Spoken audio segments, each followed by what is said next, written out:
I guess I can always start off by saying loose lips sink ships.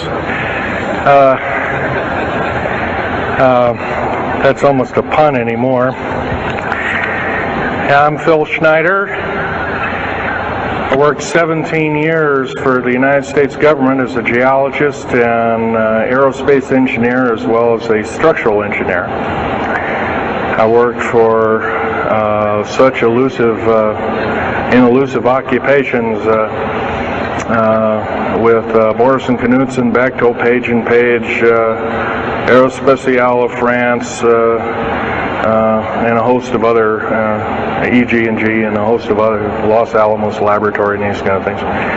But rather than bore you with all those statistics, I've got cooked up a real mixed bag here of different topics, and it's might be a little bit like brain overload, but I'll start from the beginning.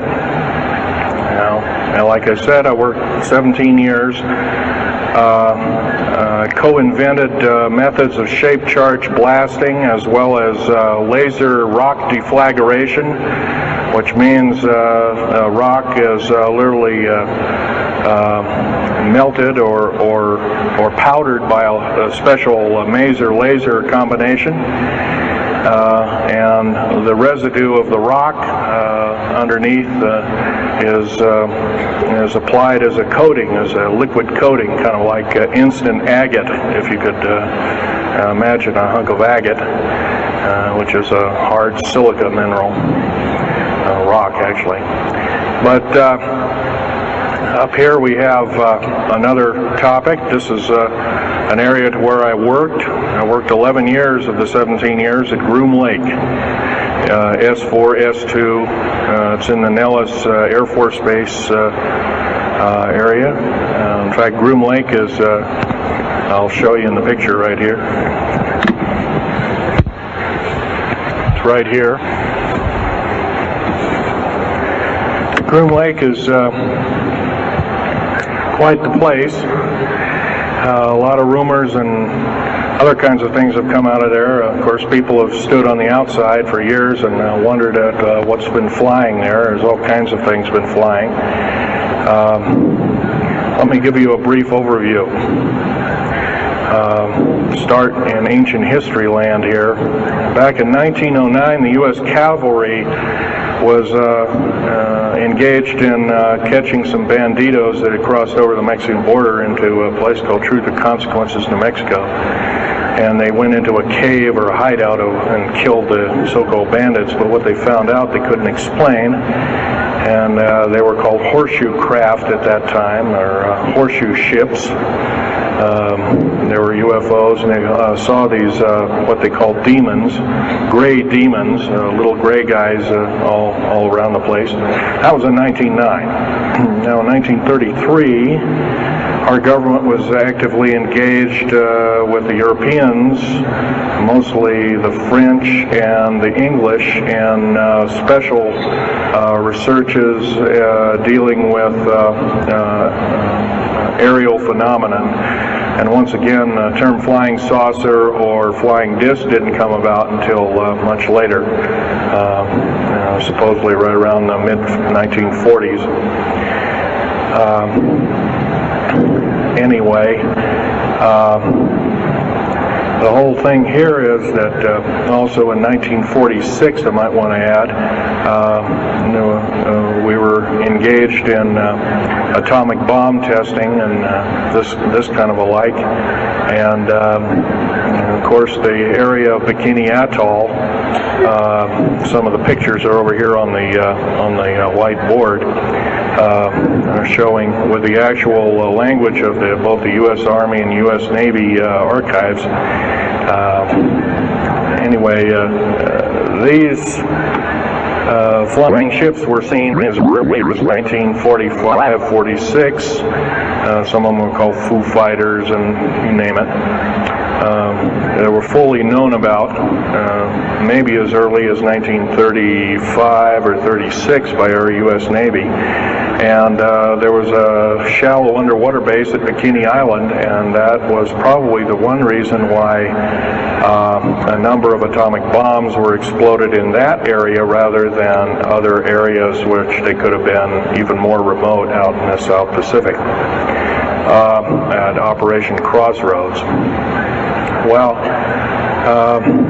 anyway, this all led up to later on, about 6-8 years later, 1954, during the Eisenhower administration, led to an interesting treaty called the Greada 1954 Treaty. It was the Alien-Human Treaty. And supposedly the aliens had come in and exchanged technology, and they'd want to take an occasional human being and a few head of cows, and accurate books were supposedly to be kept, and all this kind of stuff. And of course, eventually all that broke down, and aliens are notorious for being liars, even greater liars than so-called, in quote, we humans are. So alien treaties are often just not even the pieces of paper they're written on. They're just really kind of worthless. Anyway, my work as a geologist in building underground military bases, some of which are over 2 miles underground. And I think when you listen to Al tonight, if you have a chance to listen to him, he will speak of, Al's actually been on some of the high-speed monorail subway cars, if you might want to call them, that link these bases together. Some of them are capable of riding on a cushion of air about 3/4 of an inch off a rail at a better part of Mach 2. And he's actually been on one of these trains. I've only been in one of the tunnels and helped build some of the tunnels. Incidentally, I helped work on 13 deep underground military bases. Had hands-on experience. Notorious was the one in and around the Dulce, the southeastern and southwestern sides of Dulce, New Mexico, in the Los Alamos laboratory regions, where we built some hermetically sealed rooms that were very deep, going down over a mile. We also built additions onto Groom Lake and S2 and S4 complexes. There are a total of 9 underground. They're called DUMBs. Like, you can learn a lot from this dummy, but DUMB stands for Deep Underground Military Base. And or a deep underground, DUM-2, for instance, is a submarine base, and I have built a few of those too, which are off our continental shelves and in certain islands and out in the Atlantic and the Pacific in strategic locations. All this, I can hardly, in an hour's time, I can hardly squeeze all this in, so I'll be kind of rambling here if you just bear with me. The main topic of my discussion here is to link up basically what's going on with these deep underground military bases, what they're being used for, what is the present situation now being employed both by our federal government, which is slowly being phased out by the United Nations government, as well as the New World, end quote, the New World Order, which is an even higher entity, and who these higher entities are taking their orders from, and try and link up basically what's going on. A lot of us have been kept in the dark. We've been given, maybe most recently over here, photographs of an alien at Roswell. I'll just make a very brief statement about that. The photographs cannot stand up to a computer grain analysis test and therefore are retouched or faked. They're not real. The real one, the real photograph of the charred or dead alien that was, or one of the several that were autopsied, is over here, was given to me by a friend by the name of Skip Fromback of Seattle. And his father worked as one of the principal doctors. He was from Germany at the time, and worked on some of the autopsy material, from what I understand, along with other people. Anyway, you just can't believe everything, and that goes for me. You got to get out there and do your homework. Like I always say, you might don't put your spectacles on, you put your skepticals on when you listen to me. So if we can have a show of hands here, how many people have heard about Roswell, New Mexico? Very good, almost all. And how many people have heard about the black helicopters and the other kinds of flying saucers type equipments out at Groom Lake and other places? Very good. Well, this obviously is a nice enlightened audience. Most of you have probably seen what a black helicopter is, or maybe even gotten rare glimpses of an F-117A Black Jet, or Stealth, as they're often called, or a B-2 bomber, B-1 bomber, or some of these other sophisticated aircraft that are now being touted as the new technology. Once again, where did we get this new technology? Well, obviously we've had a little hand in that. Our little alien so-called buddies, have kind of exchanged things, not without a great cost. The cost of which has been a lot of people have disappeared. Some, and I'll blow this statistic by you, there's, according to current FBI and Defense Intelligence Agency and CIA statistics, 100,000 children and 1 million adults disappear every year, and these are not kidnappings or murders or rapes or suicides or anything, totally unaccounted for. And where are these people going to? Nobody knows. Maybe one of us in this room, or somebody, has encountered such an individual and lost a loved one or a friend or something, and that's unfortunate. My best friend, Ron Lee Rummel, several years ago, got himself murdered because we dared to put out in print, at that time I was still working for the government, and so was he, we dared to put in print the so-called the Strategic Defense Initiative, or Star Wars, as part of the New World Order, and takes its actions. It was originally written as a kind of a spoof or a joke. We had one of these alien greys dressed up and had New World Order insignia on, and of course that wasn't taken very nicely, and my friend got himself murdered. It was called a suicide, but now it's been turned over to special authorities who now acknowledge it was a homicide. Other than that, I'd like to also mention something about my father. My father was a U-boat captain in Hitler's Navy, and he got captured and taken over. I didn't find this out until about 2 weeks before he died. On his deathbed, he kind of told everybody in total shock. I was one of them. In fact, I didn't believe him. I thought he was kind of in delirium or something like that. And of course, other things have come up since. And so, anyway, he was captured by the French, turned over to the Third Army, the U.S. Third Army, and then U.S. Third Army turned him over to the Navy.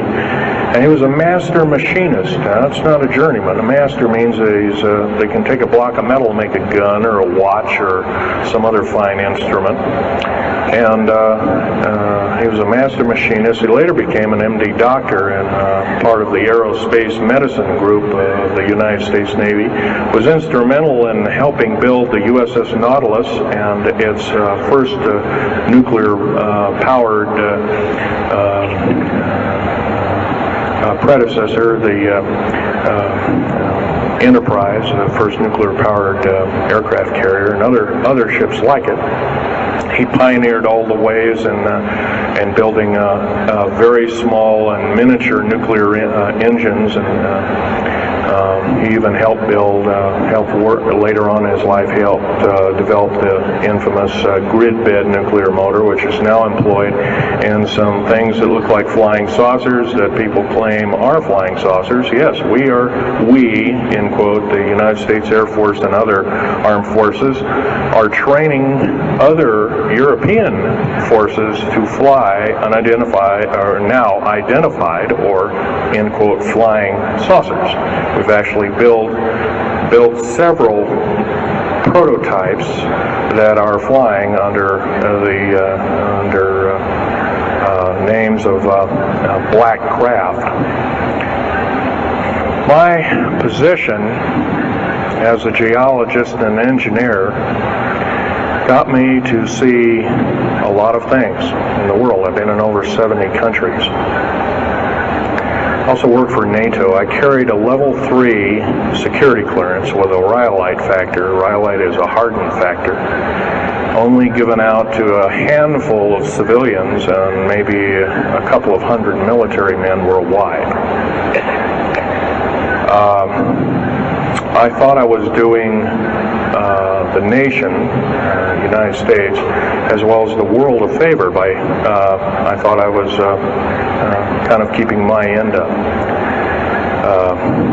Well, it didn't work out that way. I was to later find out that these underground bases are now being employed as strategic bases for, in case there is martial law in this country. Right now, our military professors that used to be in war colleges and the like are training people like ex-Russian KGB and Spetsnaz people right here on American soil. I've seen it with my own 2 eyes, along with other people, other geologists. By the way, I'm still a geologist, still do geological survey work. However, I don't work for the government anymore. I took my security clearance and all my government stuff and cut it up and sent it back to the, pardon my French, SOBs. When I found out that a number of these 131 deep underground military bases are being used to subvert the Constitution of these United States and its people, I says, that is enough. I can't possibly be connected. Oh, well, Mr. Schneider, you can't quit, they said. Well, I says, yes, I can. I'm an individual, I'm going to quit, and I'm walking off the job. And he says, so I got arrested and casually told, well, you got to finish a job. And so I caved into that part, and I finished 3 weeks, and then at that time my father was dying, and I was allowed home, and I never went back for my paychecks. Don't intend to either. These people are beginning to show signs of being our utmost enemy. I'm talking about military people now engaged in training foreign troops on American soil, clearly against the Bill of Rights and the U.S. Constitution. It's why we formed a government, why our forefathers formed a government, a republic of these United States in the first place, way back 200 plus years ago. Because the drawing and quartering of soldiers, taxation without representation, law by edict, otherwise known as today's version, executive order, among other things. The very reasons that we became, in quote, free, a free republic, a free society, possibly one of the greatest nations to ever be a nation on this earth, were instilled in our founding fathers that are now so far away from the people now running our federal government structure. So I'm here today to touch upon a number of subjects. One being that these underground bases, roughly over 3 of them per state. There's now, instead of 12 prison camps, there's 39. That's almost 1 per state. They're building 2 prison camps every 7 months. They're building 2 underground military bases every year. Each one of these military bases, by the way, these underground military bases, they cost somewhere between $17 and $26 billion. They employ 1,800 to 10,000 workers each in varying grades of skill. They gobble up totally through the black budget, over 1/4 of the black budget, or roughly $310 billion. Of course, you may say, where are these figures coming from? Well, the black budget, as we know it, in quote, black projects, which anything called black is significant of hidden from Congress, hidden from the American people, and very few people are even in the know about it at all. But black budget per year garners over $500 billion a year. And it's these kind of huge quantities and sums of monies are garnered through CIA drug activity, National Security Agency clandestine operations, mostly in Panama and South America. Now also engaged in Russia in bringing and refining strategic metals. By the way, you might want to ask, where's all these kind of interesting new metals coming from? Over here on the whiteboard we have the new periodic table. It's got 140 elements. Now in our high schools of today, I was in a high school about a week ago, I saw a new periodic table had 105 elements on it. Now somewhere we're not being told the truth. We're being lied to at every turn and every corner. We're considered less than morons. So the government has made itself an entity, an independent taxing body, an entity into itself, and isn't accountable to anybody. Not even the so-called New World Order. They just go ahead and do everything willy-nilly as they please. There's nobody checking. You don't have to worry about this. Occasionally there's a senator who pokes a nose in here and there, and that senator finds out either nicely or not so nicely that you don't do things like that. Now, if we're to gain a grip on our country, if we're to take our country back, we must first ask our public officials if they cannot tell us the truth, and we will impeach them, or they will be impeached, or they'll be tried as traitors. This is pretty stiff language. Already it's slowly beginning to trickle out and to occur to a number of people that this may be the only way out. Also, our founding fathers, George Washington, Patrick Henry, and a few of the other ones, came up and said that you don't want to let the beast out of the box.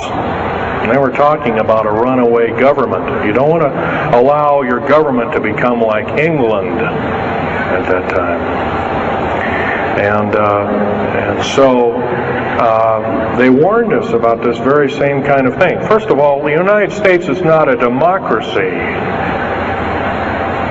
It's not a republic anymore. It should be a republic. That's to the republic for which it stands, one nation under God. Why we can't even pray in the public schools anymore. We have to have a Supreme Court judge or group of them, plus Janet Reno and company, among other things, telling us what to do. Interpret for us as if we cannot read with our own 2 eyes and understand with our mind. This, of course, is bad policy all the way around, and I guess I don't need to blow that by your ears. Okay, on another subject, I have a number of items up here at the table. one of which here is, I can show it, is a heavy hunk of rock indeed.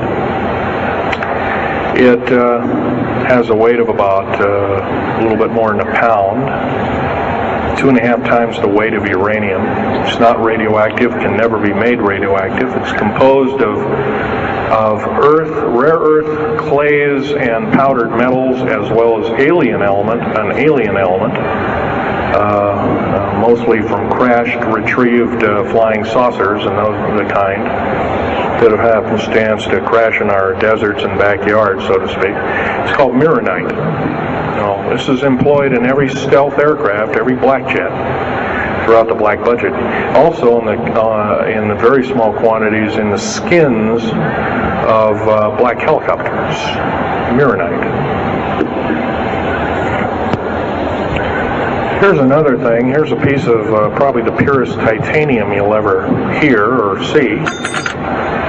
It's so pure, it's also composed with other alien elements to make it extremely tough. It's capable of withstanding temperatures in excess of 7,000 degrees Fahrenheit. Our new Phoenix-class submarines, of which we're building 2 a month right now. Phoenix-class submarines is a black budget program. Each one of those submarines costing $208 million just for the titanium hull, which is made of this material. Approximately 10,000 pounds of it. Now, we've got, supposedly, as of the data right now, we've got 106 of these submarines. They're plying the waters and the waves. They can dive to a depth of over 7,000 feet and hold that for 3 months. It's a fantastic submarine indeed. It has 11 grid-bed nuclear motors on it, engines that run everything, purify the air. And, by the way, these aren't your usual nuclear motor installation. They're very small. They're probably no bigger than this podium, weighing less than 3,000 pounds, putting out as much as the equivalent of 3 aircraft carriers of the Enterprise class. But these Phoenix-class submarines are getting this metal. Now, where are we getting the metal? It's being stockpiled in a number of strategic locations. Supposedly, I've heard stories, it's being mined on the moon, and I have no way of proving that, one way or another. I think we're probably getting it from Russia, or refining it in outer space. What are we shuttling?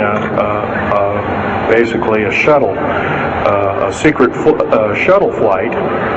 1 a week now is going up and back. What are they shuttling? Well, obviously, they've got kind of their own little laboratories up there, space station, and all this kind of stuff. Remember, what you're being told is only just a smattering of the truth. It's not the real truth. Maybe it's 5% of the truth. Maybe it's not even that. You can rest assured you're not getting much. Another strategic metal is this particular bar with some strange crystals on it, scalenohedral crystals of niobium, titanium, rhenium, copper oxide. This complex group of elements, not found on the Earth in specific quantities. This was developed at Los Alamos through EG&G and other outfits, are employed in all black jet aircraft, all of them, including the, in quotes, sport model, the little flying saucer we occasionally see over at Groom Lake. And by the way now, if we happen to be with a video camera, taking pictures of the so-called area around Groom Lake, it's now, you can get your equipment confiscated, your car, your house.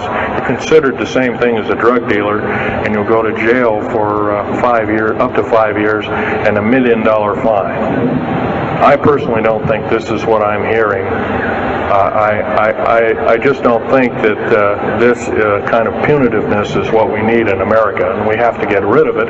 Otherwise, we're going to die with no America. Here's some other elements. Here's a very light element. It's composed of lithium metal, as well as a alien element, a little heavier than hydrogen, but a little lighter than helium, also employed in this. It's used in secretive methods of propulsion, and it also is in a peculiar scalenohedral crystalline form. And anything scalenohedral, and by the way, a scalene triangle is no side is equal to another side. The scalenohedral metallic crystalline structure is definitely alien element, or alien technology converted over to our own technology. These were given to me about a year ago. They're called alien or aurora drops. It's supposedly the skins of the black jets, some of the ones that are coming in at very high rates of speed. They're still glowing red hot to white hot, and they'll sit out there and cool off, and they're dripping their material off of them. And it's kind of like a rubberized coating. It's not rubber, I can tell you that. It's as hard as lava rock or harder, capable of withstanding tremendous temperatures, but nonetheless some of it sloughs off every time, and so they just kind of scoop it up and throw it in the trash can. There are a few pieces of it. Here's one of the hardest so-called man-made rocks. Once again, it's got a number of alien counterpart. It's got an alien crystalline structure to it, very advanced. It's about 11 times harder than a diamond, about 70 times stronger than a diamond, capable of standing temperatures in excess of 10,000 degrees Fahrenheit. It is employed as very thin coatings or windows, tiny windows, in hypersonic aircraft that exceed Mach 5. Here's an interesting artifact. Right here in this hunk of rock, which by the way was an old 100,000-year-old chipping tool found in Jordan rather, excuse me, is a imprint of, it looks like a fossil, but it's not. It's an imprint of a small mechanical part with exactly 360 kind of little rotor blades. Well, this rock is 220 million years old. Who was making machines 220 million years ago? Maybe Von Däniken was right after all, huh? Here we have an actual piece of agatized fruit, or it's similar to a lime. It's even been pecked by a bird at one time, and that's still there. So it's instantly turned to agate. It is the same agate or chemical structure as material found at Hiroshima and Nagasaki after the A bombings in World War II, where grasses and flowers and petals of flowers and other kinds of things were instantly petrified, turned to agate. It is the same identical crystalline structure. However, this particular piece is about 20 million years old, and it's still got its original green coating, and it's basically unchanged. Perfect condition. Likewise, here's a garlic plant about somewhere between 20 and 35 million years of age, and once again it's got that same pink agate coating. And here are some pieces of the metal skin from the crash disk at Roswell. It was given to me when I was 14 years old. My father was visiting one of his old friends in the Navy archives, as well as he was in the Royal Navy in England. And I, as a 14-year-old boy, I says, "Gee, Dad, can I ask Johnny something?" "Oh, go ahead, ask him. Get anything you can from him," you know, that kind of thing. I says, "Well, gee, Johnny, well, do you think I can have a piece of this metal?" "Oh, no, you can't have that." And I says, "Oh, give it to the kid. What the heck? He won't have it very long anyway." Well, I've had it all this time. It's kind of a unique thing.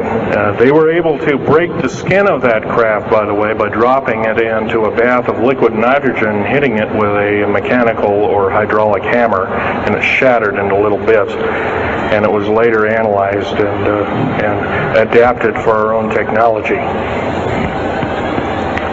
All these artifacts are fine, but once again, the main part of this talk is, where's it all leading to? We get very little spin-off to where any of this is leading to.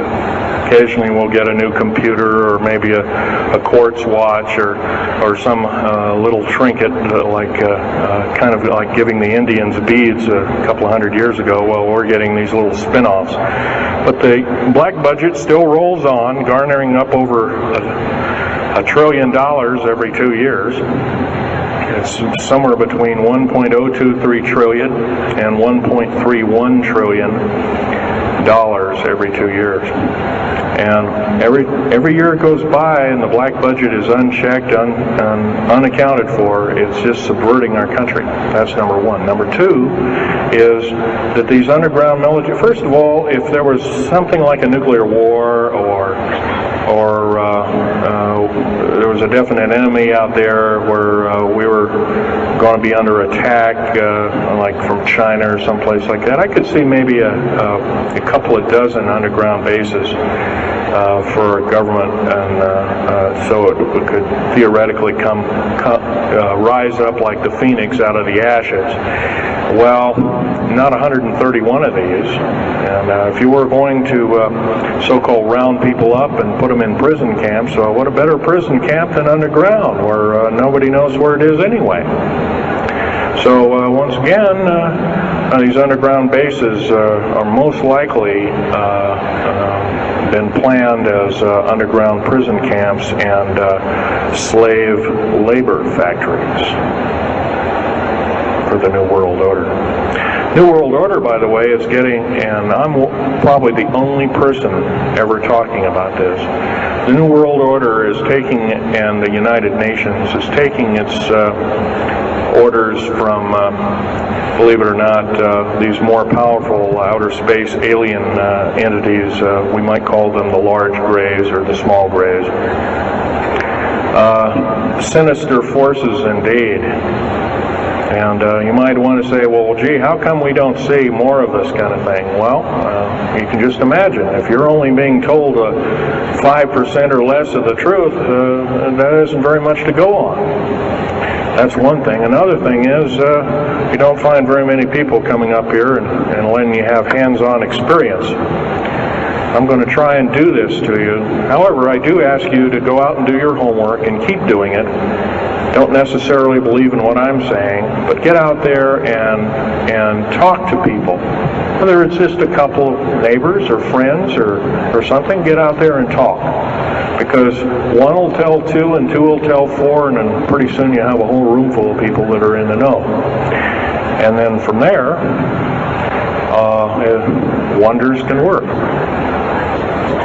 Other than that, as far as changing the black budget and these clandestine programs, public opinion is only going to do that, and it's going to take millions of us. But we have to be informed, and to do that, we have to be doing what we're doing now, gathering and talking.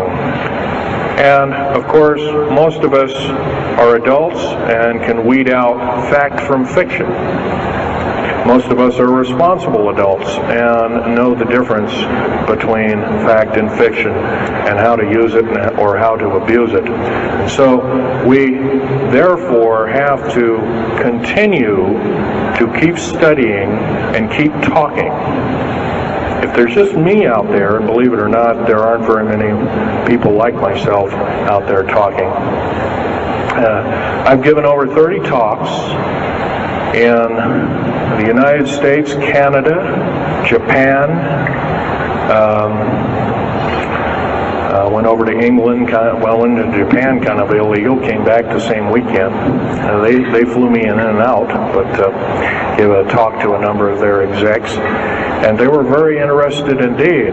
Now, if this was all a bunch of poppycock and hooey and poo-poo, I wouldn't be listened to, be given an audience by these people, but evidently I have. But 13 attempts on my life since the first of this year. There's a number of you ladies present, so I won't gore you out, but Al has seen some of the wounds, and there's a few other people that have been to a few of my other lectures, and they can attest that I have been shot. I've been run off the road, I've been pushed off the road, I've been mostly shot at, and that kind of thing like that. But been in hand-to-hand combat with some of these people, and once again, I'm not in the best of shape anymore, but I still know how to handle myself. And I'm just about ready to wrap things up here, but just basically wanted to give you an overview of what's happening. And if we have any questions, we can start asking a few questions. Okay, here's a gentleman way over here. Would you please speak up loud?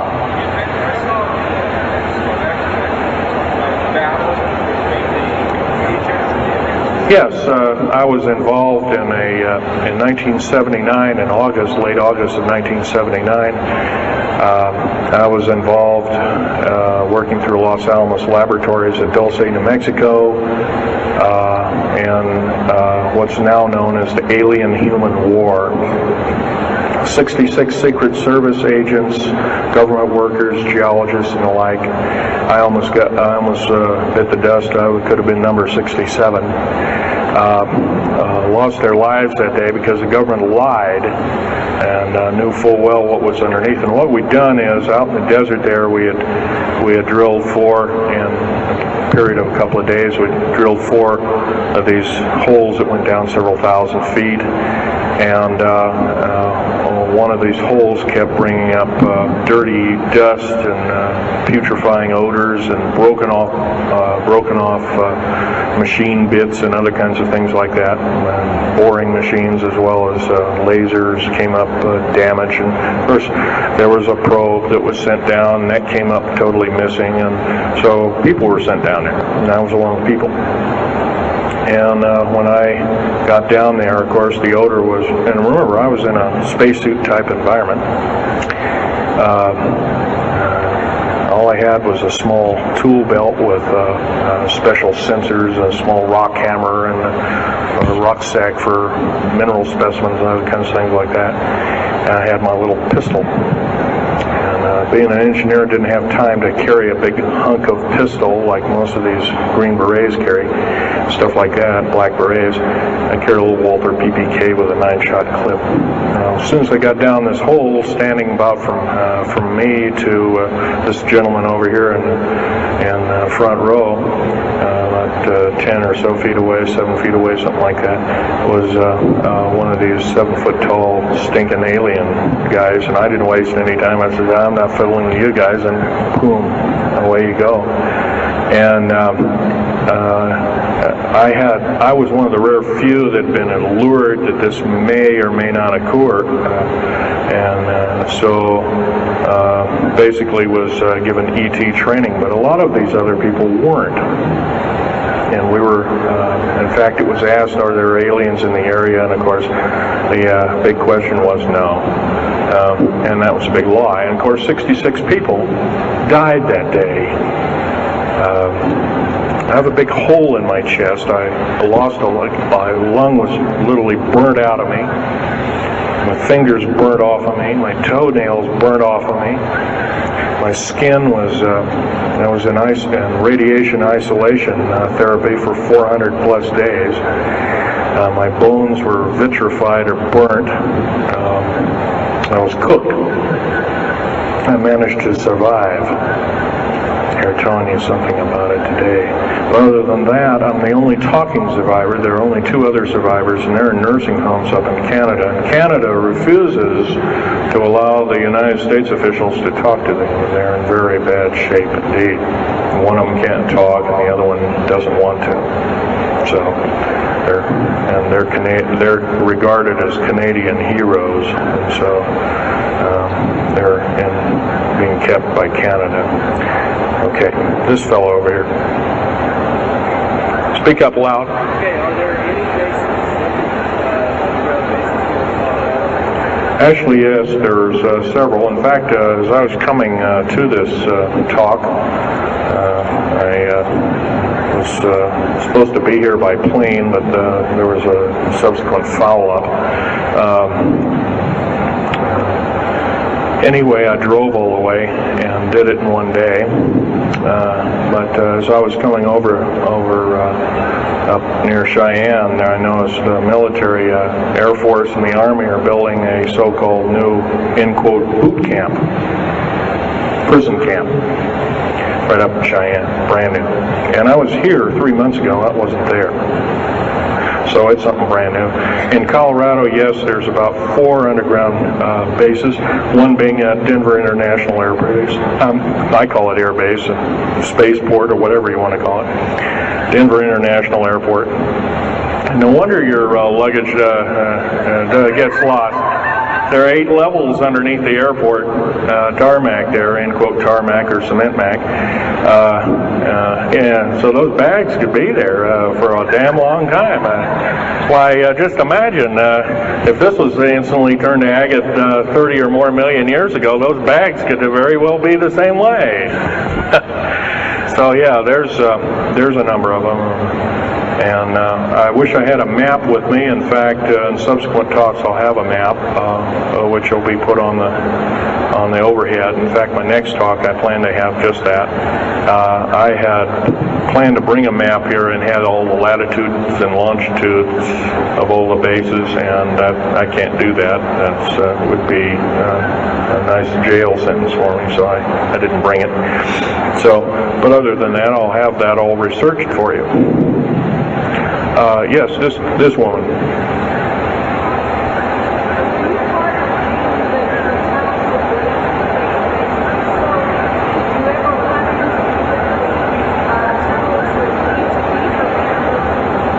Yes, as far as there being an inner Earth, a hollow Earth, or anything like this, no, I've never run into anything like that. However, Al Bielek has been on these tunnel trains at the better part of Mach 2, going from coast to coast in an hour and a half, faster than any jet plane that we got, including the SST, or thereabouts, the same rapid speed. But I helped build a lot of these tunnels, and all of the underground mountain or military bases are connected, all of them, all 131 of them.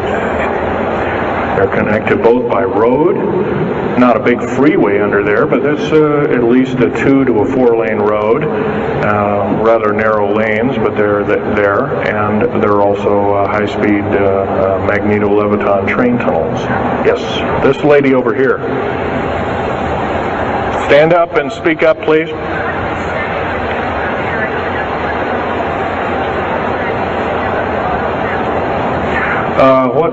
What levels of military personnel know about this? Most of the levels of military know about this, especially the higher levels, higher officer levels. The enlisted, I'm sure, don't, or is basically kept in the dark like we are, end quote, we are. So, yeah. This fellow right here with the hat on. Where are most of these bases located? Well, there's 131 of them in the United States, 127 of them in the lower 48. There's some in Canada, I'm not counting those. There's some in northern Mexico, I'm not counting those either. They average about 4¼ cubic miles hollowed out underground, an average depth of 5,700 feet underground. Average cost $17 to $31 billion each. They employ anywhere from 1,800 to 10,000 people. And there's some very large ones now being built in Sweden, one of which is repudiated to be 30 cubic miles. It'll take 5 years to build that one at a cost of about $2 trillion. And that's all being supplied by the United Nations. Yes. Anybody over here? No. This gentleman. Speak up, please. Okay, you want to know exact locations of all these? Well, for where all of your Army, Marine Corps, Navy, and Air Force bases are, they're with all the present, not the ones closed down. By the way, the closed down bases are now being used for gasoline storage and equipment storage and these kind of things. So they're not really closed down yet. Boot camps, end quote, boot camps and all this kind of stuff. So-called prisoner camps and these kind of things. Right now, our police, for instance, are being trained by the Air Force and the Army intelligence in martial law research, as they call it. How dare they call that by that name? So where these are, where every one of these strategic bases are now. In Colorado, in around Denver, there's 3 of them, and they're fairly small. Some of these bases are only maybe 2,000 to 3,000 feet in depth. Some of them were built a long time ago, back 35, 40 years ago, and they're only maybe 500 feet, and they're mostly for equipment storage. Denver, and then there's Fort Collins. There's also Colorado Springs area has a number of them. By the way, Colorado Springs is kind of a famous area. Nikola Tesla's laboratories were in Colorado Springs, and need I say more? I'll leave that up to Al Bielek. As far as Nellis Air Force Base, there's 9 underground mountain bases in Nellis Air Force Base. That's in Nevada. It's north of Las Vegas. There's going to be a UFO show and conference in Mesquite here later on this month, and that's up very close to, end quote, Area 51. That whole area, by the way, the state of Nevada is 81% end quote, managed or owned by the federal government. Land is either restricted or run by the federal government. That's why there's groups rising as we speak, dealing with the problem very vociferously, and senators are now getting involved. So evidently waking up is occurring. Yes, this gentleman over here. Speak up, please.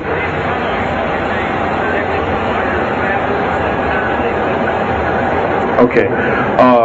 Yes, they are. The gentleman asked, are these tunnels connected to large caverns? Yes, these large bases are basically like this Coliseum. Everything's underground. Everything's a city underground. Most of these bases both have military bases, and they have all the accoutrements of life. Remember, each one of these costs quite a bundle of dough, and some of it in our tax money, but most of it in clandestine approaches, and that's definitely undermining the country. Yes.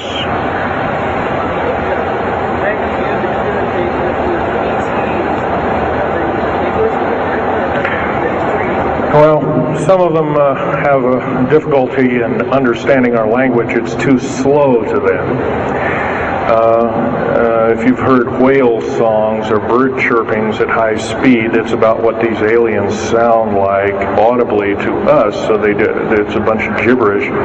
Yes, they've slowly actually broken down. There's 11 prototypes or 11 civilizations of aliens visiting this planet all the time, all of which are known by the U.S. military, 9 of which are not very good indeed. They're pretty bad news. 2 of which are benevolent, but the benevolent ones have supposedly left. They have their own little war of sorts, especially the Pleiadian groups and whatnot like that, of which Val Thor was repudiated to be a Venusian, but other people will alert he looks more like a Pleiadian. He looks normal human, except he's got 6 fingers and toes. He's got one oversized lung. He's got 2 hearts. He's got all kinds of weird stuff. Bones are bigger. Yep.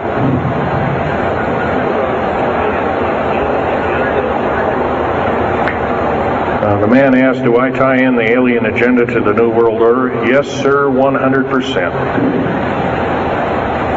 I can elaborate briefly. The New World Order right now basically is dismantling countries,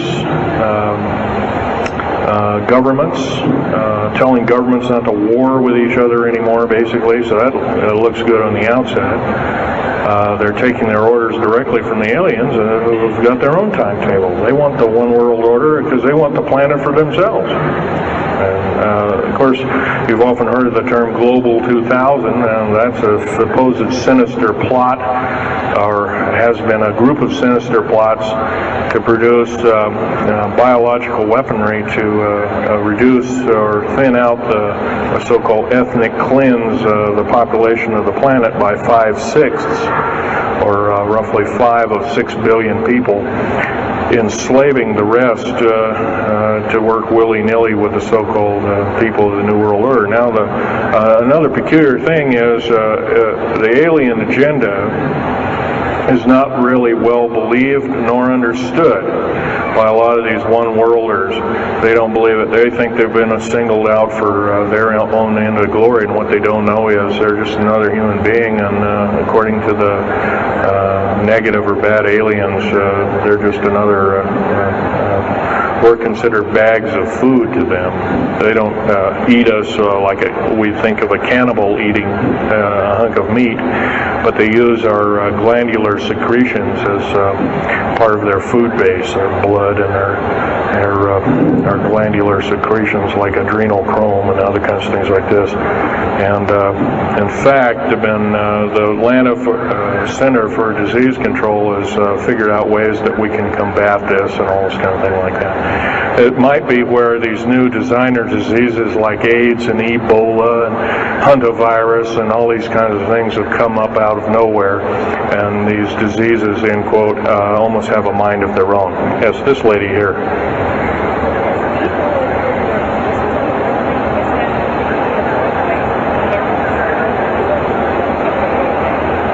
Okay, lady asked, is the tunnel building having an effect with earthquakes? Yes, it could very easily be, although got to remember a lot of these underground bases are constantly being repaired, and so a lot of people have to be hired. As far as the U.S. government, second part of her question was, is the U.S. government modifying our weather? Yes, that's an affirmative. And we have, the U.S. government's been working with the Russians for at least since 1972 and maybe as early as 1966 on weather modification, and it's a well-known fact, and it's well employed. And by the way, they can literally weather modify a hurricane or a tornado out of existence. And the reason they don't do it is pretty obvious. Yeah, right. Or they could actually send a plane inside of a hurricane, for instance, that would blow off an atmospheric bomb or a shockwave bomb in the eye of the thing, and it would completely dissipate. Well, they don't do this, of course, and there's probably other reasons for that. See which way it goes, or what kind of havoc, and how we can study the havoc, and we go from there. This fellow way in the back in the black. How do we learn more about our general topic? Well, there's this particular fellow, his name is Richard Souter, PhD. He wrote a book recently, Underground Bases and Tunnels, What is the Government Trying to Hide? That is one book.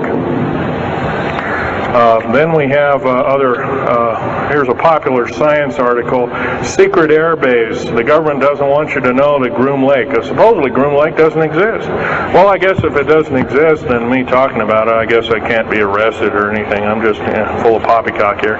Well, the editor, one of the editors of Popular Science that put this article out is now in federal prison. Then there's a book that called Stealth Fighter Pilot.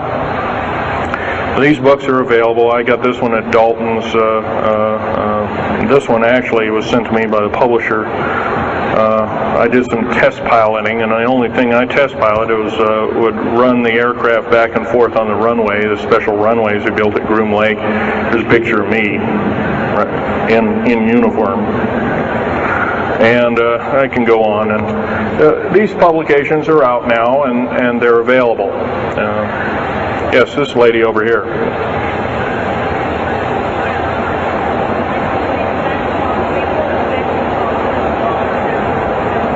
I can't hear you. What?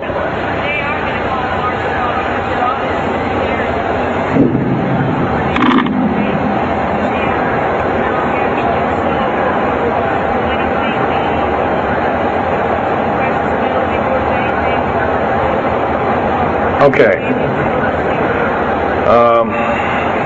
Okay, that's kind of a mixed bag question there. She asks, with martial law being called, will precious metals and all these kinds of things. First of all, hoarding anything will be outlawed. If you hoard food, have a radio, any way of communicating, stash gasoline, these kind of things, you would just be rounded up and that'll be the end of you. Martial law is martial law. Martial law is dictatorship of the worst form, or one of the worst forms. And her other part of the question, if I got it right, was when's the alien takeover? Well, the alien takeover right now is, and probably will be for probably the next 20, maybe 30, 40 years, will be basically in the background. The idea is to get the one world beast-like government order in place, and to thin out the population of the planet. And then, of course, then all heck will break loose from then on. And whether it is, I don't often mix Bible and talk, but some people have learned, well, this is already mentioned in the Bible, blah, blah, blah, and all this kind of stuff. Well, that may be, but all I can tell you is I've been face to face with one of these sinister characters, or a couple of them, saying the least, and most people would, just the shock of them seeing such a thing would cause them to not be in very healthy frame of mind, as physical as well as mental. This man here in the blue coat.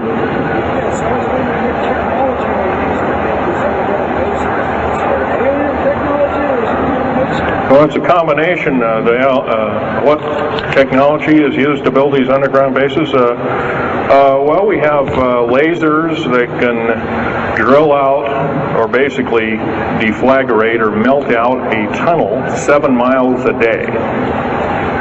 And that tunnel is 28 feet wide, 28 feet high. You've been told about drilling and boring machines in a very slow, quarter of a mile a day. Most of that went out in World War II. Most of that's all World War I or World War II era materials. And once again, you've been badly lied to. I can hardly believe, first of all, I've worked on public engineering projects, and we do better in grinding up road beds and laying them down at the rate of 4 miles a day, and supposedly that doesn't exist. Well, I worked on one in the state of Oregon just a few months ago, and we built a tunnel for sewage tunnel and whatnot like that. It wasn't very big. It was about 6 feet across, and I drilled right through solid rock, right to base of under one of the hills in Portland for their new light rail. Did that in 2 days. But it was a small, complex tunnel. It was big enough for a man to crawl through and inspect, and I was one of the people that inspected, so yeah. What technology? A lot of this is alien technology, readapted for our own use, but a lot of it's our own ingenuity too. So you can bet, how can you tell alien technology? Well, anything that's just absolutely outlandish, like taking a oxyacetylene welding torch and trying to cut into this metal and getting nowhere, obviously, with the metals research, aircraft research and the like, and different tools and products, which things that are many times the hardness of diamond or known hardened substances like boron. Obviously, that's nothing that we came up with on our own. What we could have over a several hundred-year period. But you've got to remember, too, that the military technology is outstripping the public sector technology at the rate of 44 to 45 years of technology for every calendar year, every 12-month calendar year here. So every year going by this time in 1996, the military technology will be roughly 45 years more advanced than where we are today. So it's quite possible that way back in 1943, the U.S. Navy not only caused the ship to disappear, it literally disappeared and reappeared. Basically, military technology right now is about 1,200 years more advanced than public state technology. And computer technology right now, it's off the scale, I can't tell you. It's just right now, and employing just in black jet and stealth aircraft, the new computers are so completely advanced that we couldn't get them in the public sector for maybe another 40 or 50 years. Yes, this lady here.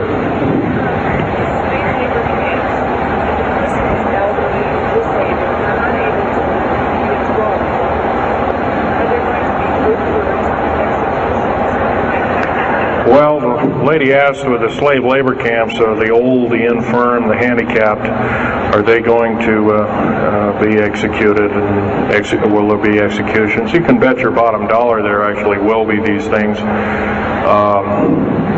I wish I knew more, but I don't. I've had my own agenda to kind of keep up and talk about. But other than that, yes, I would imagine so. If you look at all the 39 prison camps that are presently built, and they're called boot camps, by the way. And of course, these new trains that they have that have 143 shackle placements per train,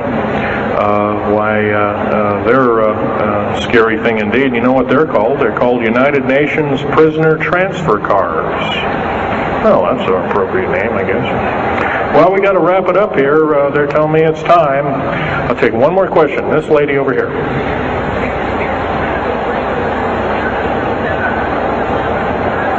Don't brainwash you. They don't brainwash you. How do they brainwash 18,000 people that are working?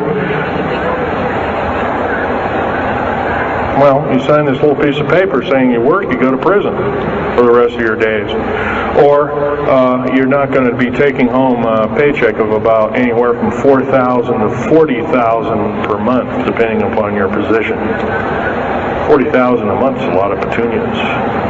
Okay, well, I got to wrap it up here, folks. So I'll be over in Al Bielig's booth. I think it's over in booth number 125. I could take other questions there and let you take a look at artifacts. And once again, on these artifacts, in a very few minutes, don't handle them, just look at them.